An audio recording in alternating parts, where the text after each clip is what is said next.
Okay, so we're in chapter 11, and this chapter kind of brings it all together.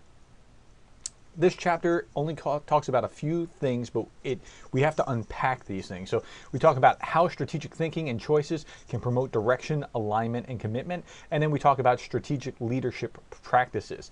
And again, we have to unpack a lot of this. But let's start with this Dilbert cartoon because I think it exemplifies what we're faced with when we're dealing with strategy.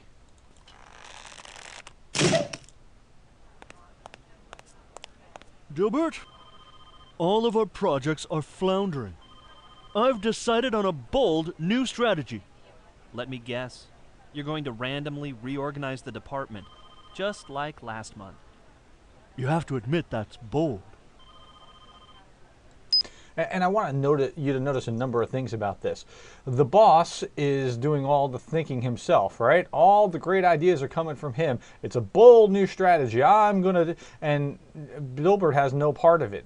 And then it's a bold new strategy. It's the same thing we did last week. You don't need leadership for that. But this is almost a metaphor for how many organizations function. It's not a bold new strategy. It's the same management that you did last week because you didn't have any ideas and you didn't think to ask the people in your department who could be able to help you. Okay, so how strategic thinking and choices can promote direction, alignment, and commitment. And we've seen this again and again. Direction, alignment, and commitment. But here, setting direction. It's not about planning so much as setting, here's the course, we're running up a flag, and this is what we're all about. We are, and rally to this flag, guys. This is who we are and what we're all about. So if you want to be part of this organization, come over here and join me over at this flagpole, right? That is setting direction. Creating alignment is making sure that we're all on the same place, kind of like a compass, azimuth, setting all the pieces up. That is the flag, that's the mission, that is also the people in the right jobs, and just making sure that everything flows from the mission to the jobs, to the people, to what gets done. And then finally, gaining commitment. Gaining commitment. That's not just making commitment, you got to gain it. You have to elicit it from your people. It's more important to view strategy as a collective continuous learning process that engages both individuals and the organization as a collective to think, act, and influence others in a way that promote enduring direction, alignment, and commitment. Again, twice they use the term collective. Here, when you're dealing with strategy, you want to be dealing with the whole organization, not just a few people at the top. When you're setting direction, when direction is effectively set, each member knows the mission, vision, and goals. Why? Well, because they've had a part in setting these things. They know what's going on. They may not have been around for the original mission statement, but they have a part in moving us to incrementally the direction that we're trying to go to because they're involved in the process. Too often we sabotage ourselves by just letting top managers create this plan in the back office and then, spring it on their people, and then they wonder why there's resentment. Setting direction again. Vision without prioritization results in a dilution of intended direction. Okay, so let's do it like this. We have these goals. Okay, all these things are goals. And we've rank ordered these things. Okay, so this is number 1, and this is number 2, and this is number 3, and 4, and okay, you get the idea. Okay, now, if we rank order these things and number 1 needs to get done first, but we don't prioritize, then we're doing maybe this one here and this one here and this one here. But if you have a priority, you have to have a posteriority, okay? This means the end. And if you don't have this end priority, then you're not really prioritized. So you have to go from one to the other. You have to go from what is priority all the way down to what is a posteriority, or you're going to have significant problems. You're going to dilute the intended direction unintentionally, but you're going to do it nonetheless. Okay, the most powerful way to affect strategy, clarifying decision rights and designing information flows. Now, when we're talking about decision rights, we're talking about something like here, Bain Capital describes, or Bain and Company describes what decision right tools are. And so when we're talking about it, we're talking about, do you recommend an action? Do you have to get agreement from above? Do you perform the action? Or do you give input? Or do you decide? And each level of decision rights determines what you should or shouldn't be doing.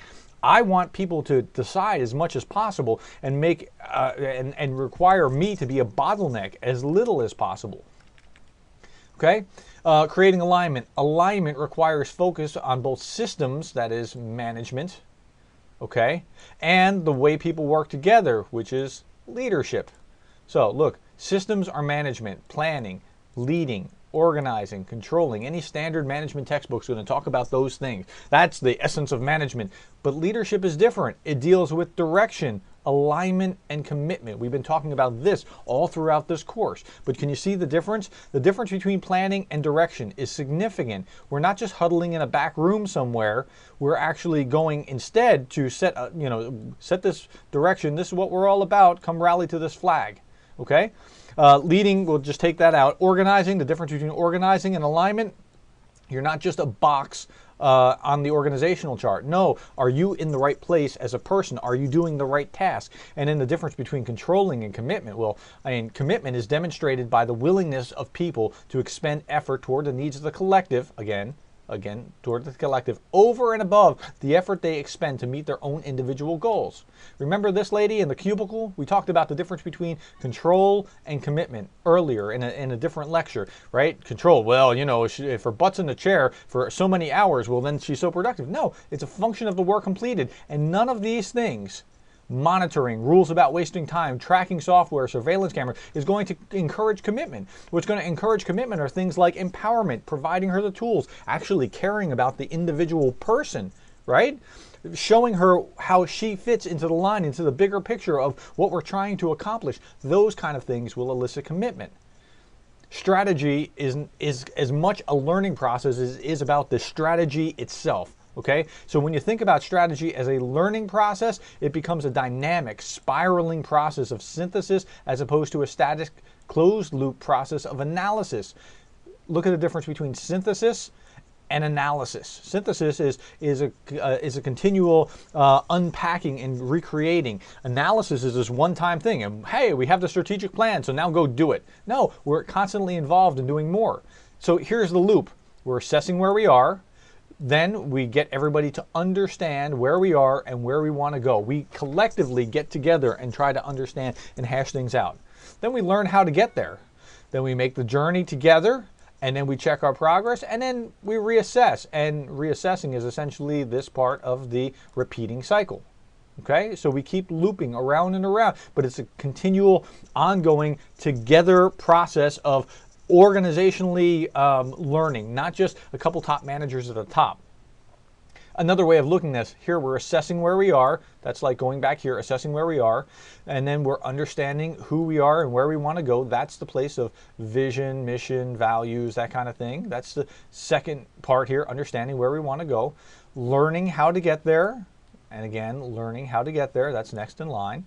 And then the key strategic drivers, and then making the journey together, and then checking our progress, and it goes back into that same loop. Just another way of understanding how that process works. Now, strategic thinking is a process. Let me emphasize, it's a process. Strategic thinking is a social process.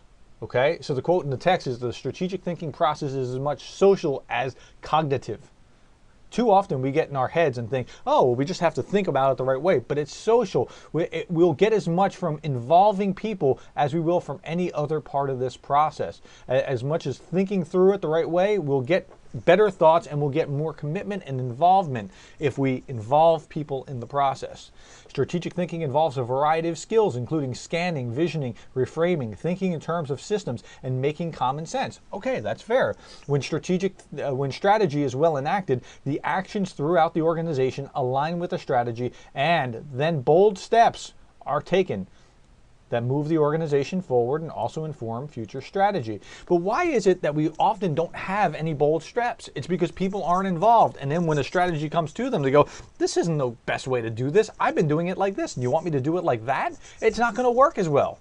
So you got to be really, really careful. And we're all human. We all can easily make this decision because you've thought it through. As the manager, let's say, you've thought it through. And so you have a really powerful idea. Unfortunately, unless you have that involvement at the individual level who's going to be performing it, they're going to resist. So you have developing strategic leaders. Leaders develop their skills and influence. They exercise influence tactics that build DAC, and they build sustaining momentum. And now this is interesting. They're open to influence from others. Okay, they're open to influence from others. Now, that made me think of a couple lines in Principle-Centered Leadership by Covey. Covey talked about how there are a number of methods of influence, but he said this: until people feel that you understand them, they will not be open to your influence. That is, so you're the manager, great. But, if you don't get me, I'm not really going to give you my best. Unless you are influenced by my uniqueness, I am not going to be influenced by your advice, right? You got to understand people. The book I referenced earlier, All In, Adrian Gostick and Chester Elton, I've mentioned a couple times. John Cotter of Harvard, again, discovered that effective general managers spend more than 80% of their time interacting with others. That is getting to know them instead of hunkering down, getting their work done, planning the strategic plan, right? I'm going to get the plan right and then I'm going to roll it out. No, don't do it like that. Get people involved from the start.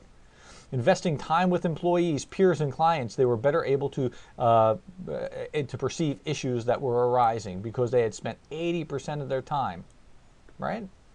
So what you want to do is develop a strategic plan, but you have to do it the right way, and that is involving people.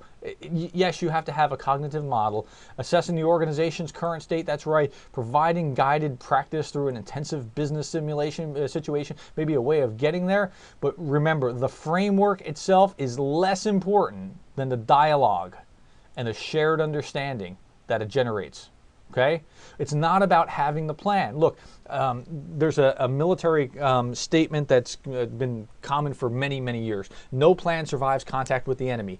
This is General, not General, but Field Marshal or whatever, von Moltke said that. No plan survives contact with the enemy. It's the same thing with your strategic plan in your business.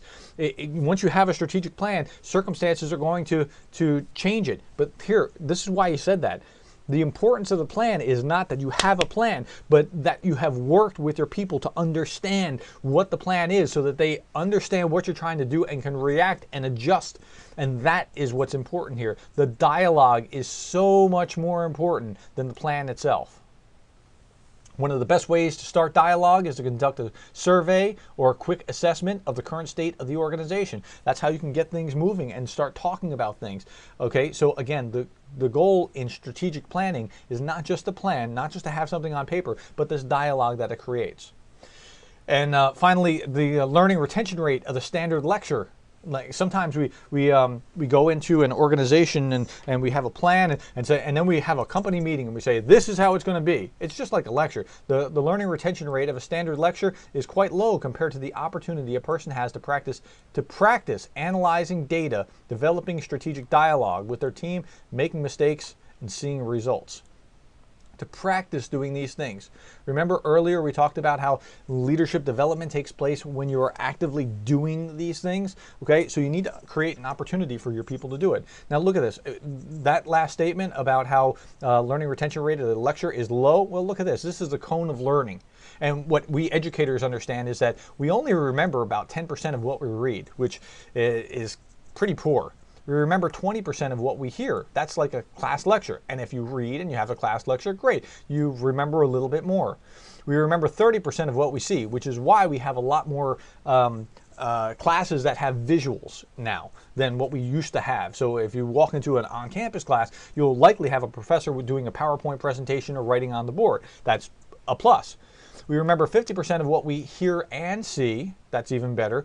We remember 70% of what we say, which is why class discussion is often very important, or the equivalent when you're in a discussion board in an online kind of environment. Because as you talk about it, you become more entrenched in that.